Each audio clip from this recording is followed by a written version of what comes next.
Good morning, Saturday crowd. Proud of each and every one of you. So, looking forward to kind of having a good, solid conversation here. You know, it's always funny, and Joe and I have been ribbing each other pretty much over the last few days. It's always funny to kind of hear that, you know, the political industry is on the bleeding edge of anything, because I know we are like, you know, we talk about advertising being intrusive. I think we take the cake on that front for sure, right? But it is true, we've done some, you know, some pretty, you know, we talk about addressable, and it's almost like a given in the political space that, you know, everything that we do has to start and end with our own consumer file. And so we get a little bit of a cheat sheet in our business. And so we'll kind of get that out of the way up front now. You know, it is public information when and where you are registered to vote and how frequently you vote. So that's publicly accessible information that folks on both the Republican side and on the Democrat side, we can get our hands on, and we can throw third-party data into that, and we can imagine what you would do with that if you could throw set-top box data down to the user level, and you can start to make a lot of wonderful models about where you should be spending your money and where you shouldn't be spending your money. So I think the conversation in the political space starts a little bit further down the tracks than most, simply because of the voter file being publicly accessible. I've been intrigued, and so I know Joe and I kind of want to share a little bit of this. You know, the process that we go through is still very much kind of an old school process. It's still very tried and true. And I know, you know, just in some of the conversations I've had here with folks in the room, you know, the process is not any kind of secret sauce. I know Joe's side goes through it. He knows my side goes through it. And really all we're doing is we're spending the early parts of the campaign, long before we are up online and way before we are up on the airwaves. What we're doing is we're taking that voter file and we're matching it to media consumption data. Anyhow, anywhere, anything we can get our hands on, anything that we think is relevant. You know, so we can get it all the way down to the, you know, well, on my side of the aisle, left-handed baseball fans, you know, driving red pickups, you know. On Joe's side, we're looking for Subarus. I was going to say, are we off of Priuses on your side, or are we on to Subarus? I will take both. We'll, you know. And so, you know, the process is really that's. But it might be like it might be a pickup truck with a Planned Parenthood sticker on the back, right? And so we're trying to figure that out too. Does it have a license plate? No. Anyway. And so, look, you know, I think what has really kind of changed the game for us on both sides of the aisle in the last 2 political cycles, so the last 4 years, is that we're almost beyond just kind of this macro brand campaign, where what we're looking at and what we're worrying about now is running a series of mini advertising campaigns all at the same time, all on parallel paths, but all of which the media is planned individually to certain modeled segments, and the creative progression, the creative is delivered against those plans. So it's not just one big, massive, you know, 1,000 points a week and cross your fingers and hope for the best. It's a lot more, and that's where the addressable, that's where the OTT, and that's where the connected TV really comes to play with this. Yeah, and I mean, and I also think from a targeted communication standpoint, we really have a luxury now, right, that you see, like in the past, these broadcast buys have been big. What you're finding in political campaigns is more and more there's greater use of digital being a part of these budgets, and those budgets are going up, and that we're really harnessing that data that we're using, and that's first-party data that we have matched to the voter file, using other files like, you know, Experian to get other data into those files to really be able to figure out who are the people we're trying to reach, how do we move them, where are they, and it's been really amazing to see how fast this has moved in our industry, but then also now how quickly we can access this data and turn campaigns around. So as much as we've been talking already just about how advanced we are with all of this, what's behind us here on screen is kind of the cold, hard reality of what we have to deal with client-side sell-in, where for literally decades. And literally we're, a lot of our budgets, I'm gonna make some assumptions here for Joe. A lot of our budgets are approved by folks that, cut their teeth on a presidential campaign in 72 or 76 or 80.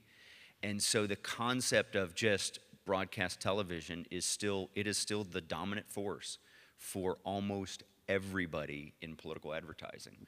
So what you're looking at here, this is actually a campaign from the 2016, my firm, we did this campaign. It was a Midwest statewide campaign, $5 million total ad spend budget. So to give you an idea of a political campaign that's spending $5 million on advertising, that is probably a $5.5 or $6 million total campaign budget. So I think that surprises a lot of people that, these candidates, when they're out there fundraising, it's literally, 85 cents to every dollar or 90 cents of every dollar is going into advertising. And so all of the ground game operations, that stuff's dramatically underfunded. I just want to share one thought because, we do see some problems, and I think the biggest problem that we've had so far as we've started to kind of push that broadcast piece of the pie down, one of the things that we're noticing in the political space, and I think this is the biggest problem that I have on the campaigns that I'm doing, the production budgets and the time to produce multiple campaigns, multiple iterations, multiple lengths, the production budgets just aren't going up. And those are very difficult conversations to have when everybody that's, glancing at anything going on with advertising, it's getting what? It's getting much more efficient, right? But the advertising budgets and the time frame in which we have to produce spots, I was telling somebody the other night, I was doing a campaign in a western state, and we were doing 3,000 gross rating points a week. So we're literally producing a new piece of creative for broadcast television every 48 hours. And so the speed at which you have to do that, and imagine now, like you've got multiple 6s, you've got a 10, you've got a 12, you've got multiple 15s, and you got to EQ it all differently for all of the different opportunities. And so just the time frame in which we work in that's probably the one piece of the puzzle that I don't think we've really figured out very well. Yeah, I mean, on the static side, we use tools like SpongeCell where we're able to vary creative and images and do that quickly. But on the video side, the solutions aren't there yet, and we feel like we are have to move very quickly to do to cut and pull together a lot. I mean, the other sort of problems we're seeing in politics, I think this is where we get to talk about the Russians, where you find data transparency. They are listening. And, so on the digital side, right, there hadn't been in the past a lot of transparency on where these buys on the digital side were going. With Facebook and Google pushing out more transparency, we hope that there'll be more of that. We think that's a good thing. I do. The other pieces and problems that we're seeing on the progressive side, right, is just still making sure that when we have all this information, all the targeting, that we're using it correctly, right? It's my view that targeting and good data is a tactic, it's not a strategy. And sometimes the mistakes we see sometimes is over-targeting, right? That people are so wedded to the data that they're not really seeing what's going on the ground, and they don't have their strategy first, and they're thinking data is the strategy. It's not, it's a tool. Yeah, I think that's right. Actually, the folks at YouTube had shared with us, I think earlier this campaign cycle, that they analyzed, I want to say it was something like 5,000 or 10,000 different pieces of video creative, and what they noticed was it was not the targeting that provided the lift, it was almost always the creative that provided the lift. And so I think that's the danger, is we've gone so far down the rabbit hole that a lot of times we can't see our way to get back and be like, oh, we're actually producing the same creative for everybody. Right. So why are we targeting them differently? Right, and thinking about that and thinking how it's going to speak to your audience, how that creative that you've put together really works for your strategy is so important no matter what we're doing. So thinking about that power, how we're harnessing the power of data but not over-targeting is a big part of our thought process in building campaigns. We're also, not only do we have this reserve of first-party data, but we're trying to actually collect additional first-party data to add to it. So we're doing things like geofarming and geofencing as ways to build sophisticated models of folks who go to the Women's March or folks who go to the March for Our Lives by being able to collect that data after folks have gone to a rally, then putting that information back and building models off of that information. Which has been really interesting and fascinating. The other part of the campaign that I do more on the advocacy side is figuring out who influencers are in a given community, and that both can be through behavior, but it also can be through physical lists. And we're doing a lot of finding that early adopter, early customer, to be able to engage with them. Who is somebody who will get out there and talk early? How do we have a communication strategy specifically for them to engage those influencers early on? I mean, one of the things that's a fascinating thing in the world of politics is that the collection points have changed as we've had sort of the preponderance of early vote and no excuses absentee and more people voting early. It means that we're not just doing ad campaigns around one specific point in time. We're doing ad campaigns around specific points in time. So thinking about when people are making up their mind and when we need to communicate with them digitally or in television takes a lot more planning and a lot more thought than just saying we're going to put all the money around Election Day. Yeah, no, that's exactly right. And what we're seeing is the media mix that we're having, the conversation we have about the media mix and the media spend in, let's assume it's a November election. It's dramatically different in July and August than it is in September and October. And that kind of sounds obvious, I think, to most of the folks in this room. But the reality is, I feel like most of the folks that are spending these dollars, approving these dollars for ad spends in the political space, they don't realize, they're not worried about the media mix. They just want to get up on TV. That's really what it boils down to. Yeah, and we're put my face on TV.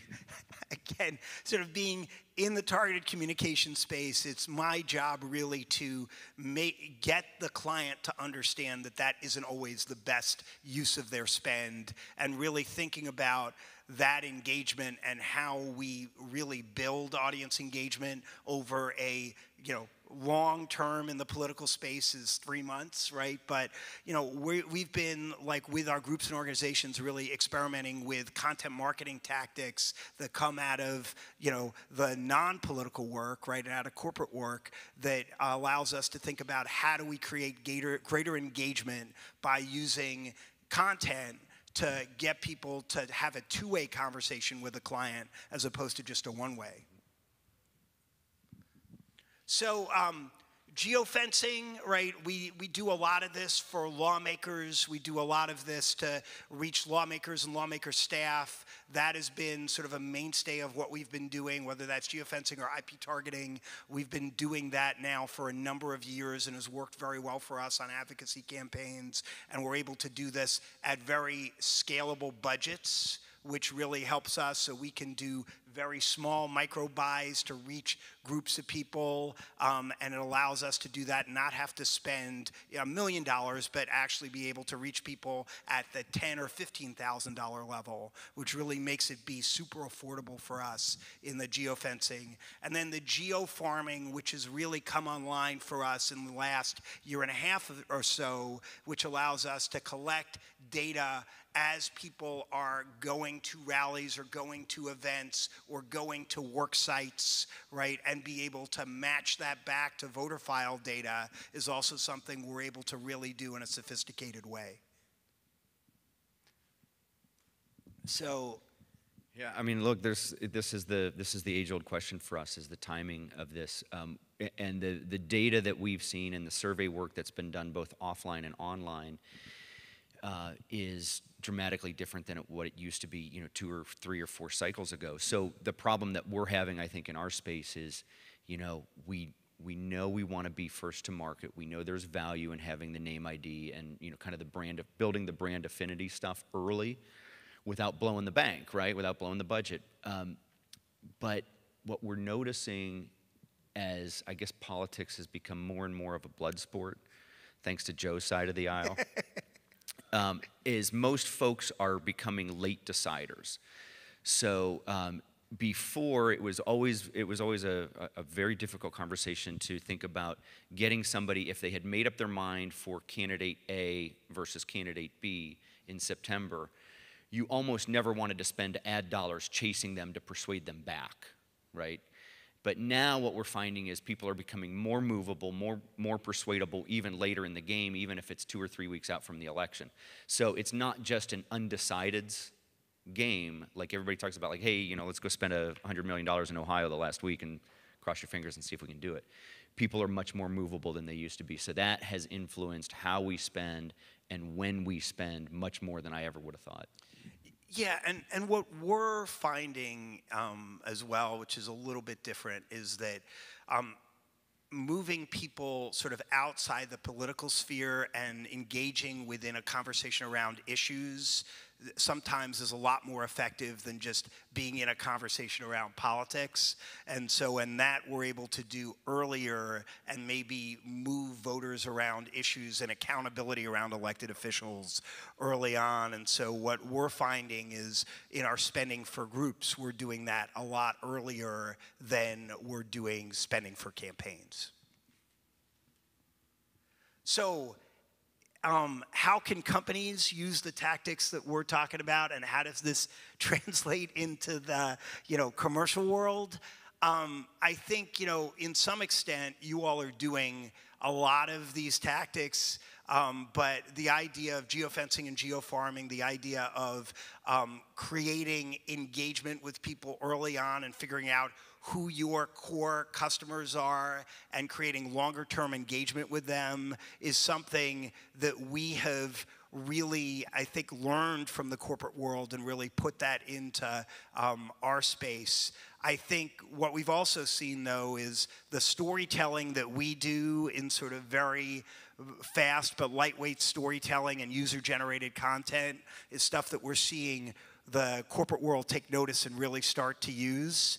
And that's something that we've really been in the political space trying to get a handle on to figure out how we can get not just the candidates to say things, but constituents to say things and harness that data and harness those stories. And so that's something we've spent a lot of time with our groups and organizations doing. And I think that's something I'm going to see companies do a lot more of. I can't believe I'm going to say this, but I completely agree with Joe on that. Oh, well, thank you. Should we take some questions now?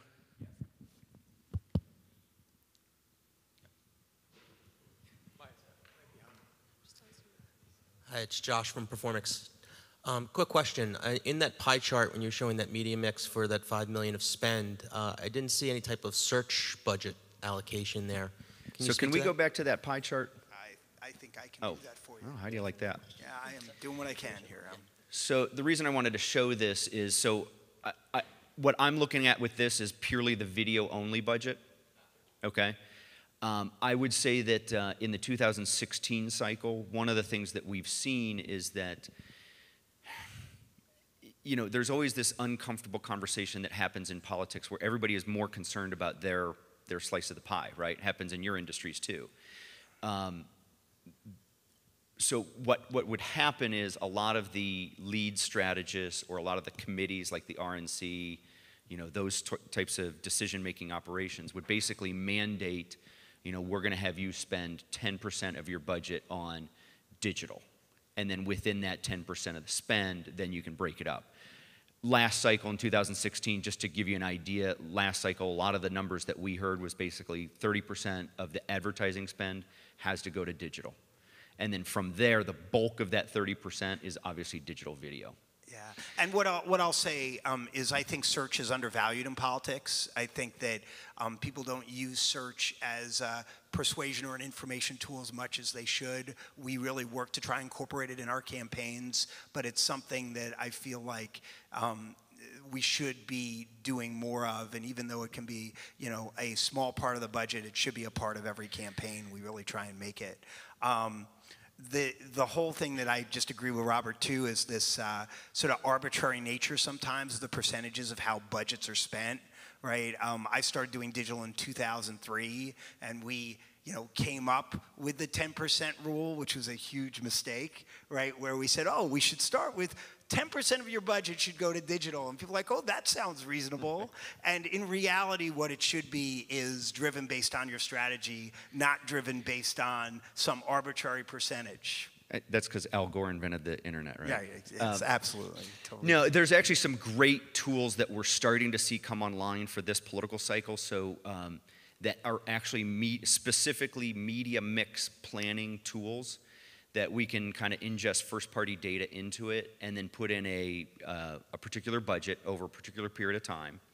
And we can set what we know the TV rates are going to be, and it's a video-only play, but it'll tell us, it'll spit back to us almost in real time, what should your media mix be based on that budget, based on these markets, and based on consumer screen preferences. And so then we'll take that information and we'll go straight into a tool that we use fairly frequently to kind of do the planning and development of the programs. Uses set-top box data, and then we'll take that stuff straight into Strata, and that's where our buys come from. Steve. Yep. Go ahead. Hi, this is Brooke. What is your, especially on the digital video side, what's your inventory curation strategy look like? Are you leaning more long tail? Are you trying to go more premium, especially the bloodbath nature of some of the creative? Do you want me to start? So as far as the inventory that we're buying, I think trying to buy as much premium content as possible. And part of the challenge has been because these buys move so quickly that you wind up doing, a lot of this programmatically, and you have to really, this is the thing, we really have to line up our ducks way early to be able to have access to premium content and make sure that we are ready to go. And so when the client says go, that we're able to really move fast. So there's a lot of planning that we're planning now for the fall, right? And really working on that planning to be able to execute quickly. But premium content is key. We'd love to see more of that available quickly, right? And we're really working to work with our, vendors that we work with to make that be a easier process. But it's a challenge, and that's really important. But the other piece, I think, is the actual video creative itself also has to move super fast. So since we've been here this week, we have launched 3 different campaigns, right, from start to finish, right? And so it moves very quickly, and when we get into real election season, things move even faster. So it's a challenge. So just real quick on that, the duopoly gets, I forget what the stat was in the 2016 cycle, but the duopoly is getting, 80 some odd % of the digital video spend, right, in the space, surprising to nobody.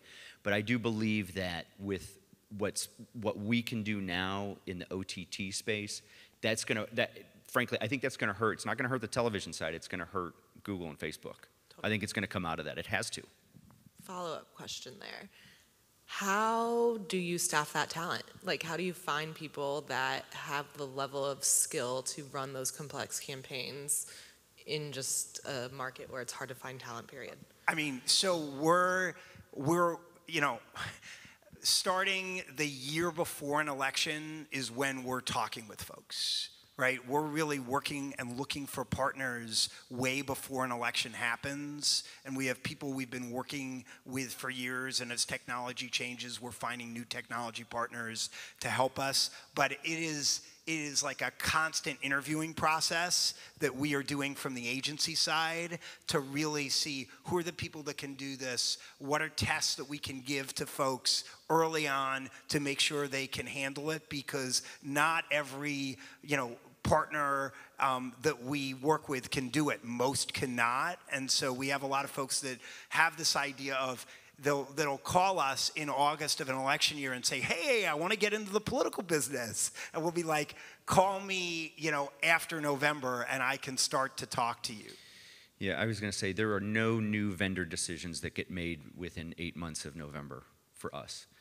So in other words, every partner that we're going to have all the way through the November elections, we've already had several onboarding conversations with. We've already talked to them through different scenarios that could happen in different races, and it's just one of those cold hard realities that because we're requiring so much out of our vendors to be so flexible with us. Wow. That we can't be, we just don't do. I was joking about this the other day. We don't do lunch and learns in October. In fact, we don't do lunch in October. Right. I mean, I also think that our requirements are like, it's not just the time, it's like targeting down to very small demos and geos. The specificity of what we're getting to is just not something that everybody can do. And so, and frankly, the type of partner that we're looking for is someone that'll tell us no, not yes. Right? Who's like a partner that has said, I can't do that, but I can do this. That's really refreshing for us, and I'm sure also refreshing from an agency side too. Yeah. Hi, Adam from AdWallet. I'm happy to hear all your issues because I think we may have a product for you at someday.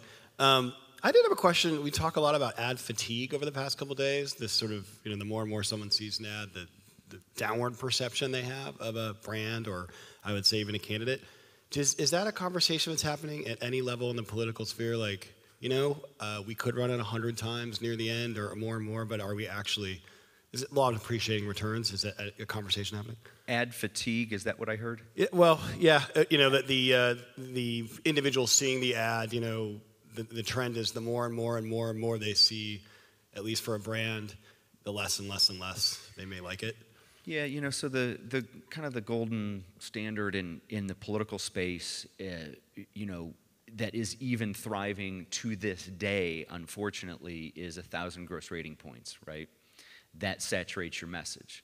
And that's kind of that is what everybody talks about, what everybody continues to believe. But I think I think that conversation is finally starting to turn to the smarter, where if we're targeting, instead of just shotgunning adults 35 plus with a skew to 55, and we're actually targeting, in that example, the pie chart that you saw earlier, where we ended up drifting over the course of that campaign was we actually developed 3 different audience targets, right? And it was based on issues that we knew that they cared about. So we built creative and we built media plans specifically to them. And there's no way I'm going to deliver 1,000 gross rating points to each of those. I'd be insane. It's malpractice, right? So I think what we're starting to see is that, yes, campaigns and candidates and issue groups are starting to be willing to accept the idea that it might be 5, might be 600, right? But I'll be honest with you. In our space, the proof is in the pudding, right? You either win or you lose. It's win or go home, right?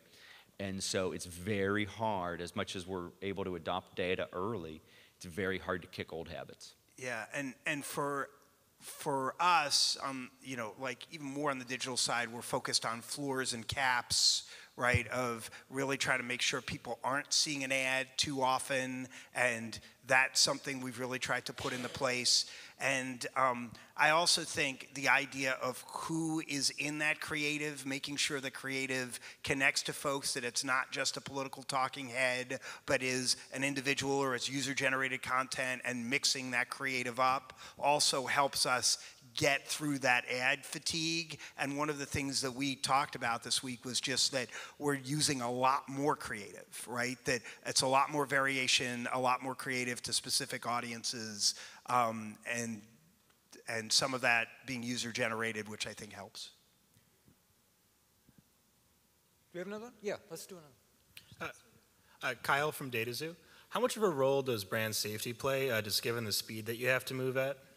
I mean, I think it's super important. I think especially now with sort of what we've been seeing politically, I think the clients really are looking for brand safety, just like in, any other segment. They want to make sure that, that these ads are running in the right places, that they're running, that they're really actually running and reaching people. These are all things that are super important for clients. Yeah, I would say that I think maybe the experience on the right side of the aisle that I have is that it's assumed by our clients. it is assumed that we have thought it through. And Or that Democrats are a little more skeptical of what's going on. Yeah, it's a strange thing because I hear Joe talking about it, and it's like, you know what? The conversations that I have with my clients about this, they have assumed that it's already been fixed. They assume that we've already taken care of it. They assume that as we're placing and as we're monitoring the buys, that we're keeping an eye on everything. Yeah, I mean, so brand safety is key. I also think just like being able to show clients real metrics on my side is really important. We're incorporating testing into a ton of our programs, trying to put them in as many things as we can, and that's online testing as well as like offline testing where we're doing control groups and really trying from almost an academic standpoint of seeing, did we really move people in the work that we did? So there, I think the clients really do want to be able to show not just did we win, because that is election campaigns, but when you're working for member groups and issue organizations, did we persuade or change people's mind on an issue? Did we engage membership? So there's a lot of different KPIs that we're using on our end that we really have to be held accountable to. Rob and Joe, you've been kind enough to agree to host the roundtable on this at the end of the morning. By the way, special thanks to these two. I threw this assignment at the two of them. They'd never met one another. They come from opposite sides of the aisle, and they came together and took the wheel and did this for us. I really appreciate it, guys. Thanks very much. Thank you. Thank you.